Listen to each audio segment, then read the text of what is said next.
Pinakamataas na pagpupuri, pagluluwalhati, pagdadakila at pagsamba po ay sa ating pinakamamalaping Sus po lamang. Praise the Lord. Doble pong paggalang at pagrespeto po sa ating minamahal at ginagalang ng magulang sa malaping noon. Patuloy po nating inaalala at sinasariwa ang mga aral at turo ng ating dearly beloved Honorable Pastor Willie Almeda and beloved Assistant Pastor Linus Almeda. Ganun din po ang pagbati po sa lahat po ng beloved Almeda family.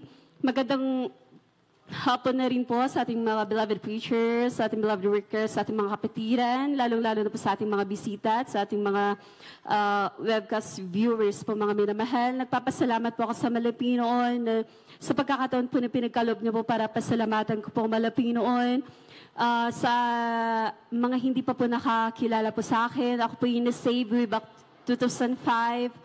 Dahil po sa karamdaman po na chronic osteomyelitis, ito po ay isang uri po ng sakit sa buto na kung saan po yung aking bone marrow ay punong-puno po ng bacteria, bali na magana po yung aking buong hita at nanigas na po ito at nagkaroon po ko ng sugat na lumalabas po ang nana, pasintabi po sa mga kumakain. Bali nagtagal po ito ng 1 taon na aking taglay-taglay na nagpahirap po sa akin. At hanggang po sa nakahanap po kami ng isang bone doctor at ito nga po ay sinabi niya nga po na ito po ay chronic osteomyelitis, ito po ay infection po sa buto. Subalit mga minamahal, sabi po ng doctor, ako'y kailang dumaan po sa operation. Bali, dumaan po sa isang major po at minor po na operation. Subalit wala po akong kagalingan mga minamahal, yung aking paa. Hila-hila ko po ito kung naglalakad po ako mga minamahal. Hindi po ako makatalon, hindi po ako makatakbo. Lahat po ng ultimo gawaing bahay, hindi ko po magawa mga minamahal. Nakakulong lamang po ako sa aming tahanan sa loob ng 10 taon mga minamahal. Subalit, nagpapasalamat po ako sa Malapinoon way back 2005. Nung ako makadalo po sa ating banal na gawain, nagpapasalamat po ako sa Malapinoon dahil yung kapayapaan po sa puso't isipan na aking hinahanap po mga minamahal, ito po yung pinagkaloob po sa akin ng mahal na Panginoon. Nagkaroon po ko ng pag-asa po na magkakaroon po ko ng kagilingan sa aking karamdaman. At yun nga po sa aking pagdalo at pagdalo sa ating banal na gawain, lumipas po ang buwan at taon mga minamahal. Sa patuloy ko pong paglilingkod sa Malapinoon, yung karamdaman ko nga po na wala pong kagalingan mga minamahal, tunay nga po na pinagaling po ng Malapinoon. Amen. Praise the Lord. Glory to God. Sa patuloy ko pong pagdalo, yung aking paa po na dati hila-hila ko, na nailalakad ko na po ng diretsyo, na itatalon ko na po mga minamahal. At nagpapasalamat po ako sa Malapinoon. That was 2007, mga minamahal, nung ako po yung na-aksidente nga po mga minamahal. Bali, gabi po yun. Tapos po yung aming practice po mga minamahal. Bali, tumawid po ako sa kalsada mga minamahal. Tumawid po ako na tumakbo mga minamahal. Pagdating ko po sa gitna mga minamahal, hindi ko po namalayan na mayroong maragasa nga pong taxi. At sa madalit sabi po na bundol po ako ng taxi. Tumaas po ako sa ere, pagbagsak ko po, sabi po ng driver, bali mabilis daw po yung kanyang pagpapatakbo po. So hindi po kumapit po yung preno. Sa madalit sabi na bundol po ulit ako ng taxi sa pangalawa pong pagkakataon, hanggang nga po sa napatilapon po sa may kalayuan.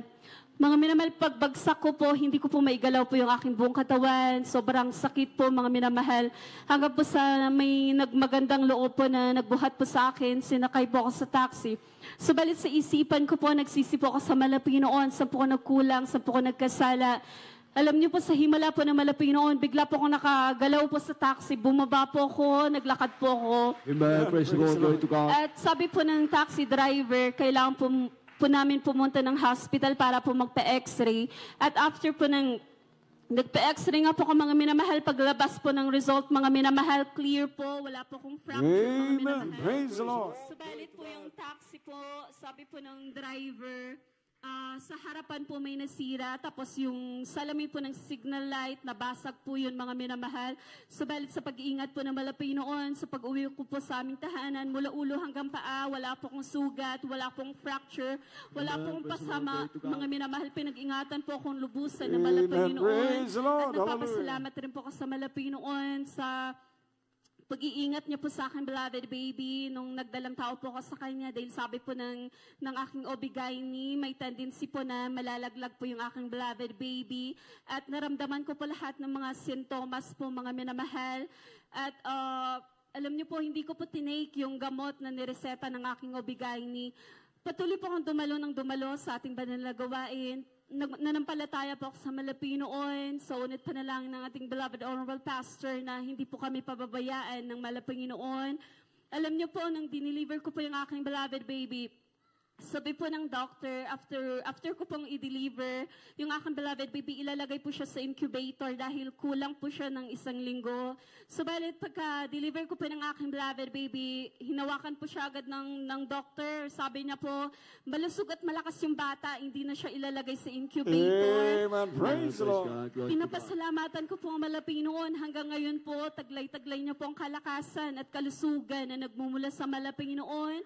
At pinapasalamatan ko po ang Malapinoon sa kanyang dakilang kahabagan na sa patuloy pong paggamit po sa akin. Hindi mo po karapat-dapat bilang isang mga awit, maging ang aking beloved daughter at ang aking beloved bunso po, mga minamahal na ginagamit po sa kanyang balulubasan bilang isang children's nakabilang po sa beloved children's choir po, mga minamahal na ito po'y napakalaking pong pagpapala at pinapasalamatan ko pong Malapinoon sa patuloy niyo pong pag-provide ng aming pangangailangan sa pang-araw-araw na tuloy nga po taring sa kanyang dakilang habagan lang po kami umaasa. At pinapasalamatan ko pong Malapinoon sa patuloy pong pagpapala po sa physical, financial, higit lalo po sa pagpapalang spiritual. Lahat po ng kapurihan, pasasalamat at kalulahatian para po sa ating pinakamamalapit Jesus po lamang. Amen. Amen. Praise the Lord. God bless po sa ating beloved Sister Dulce Amor Cinco sa kanyang pinagpalang buhay na pagpapasalamat sa ating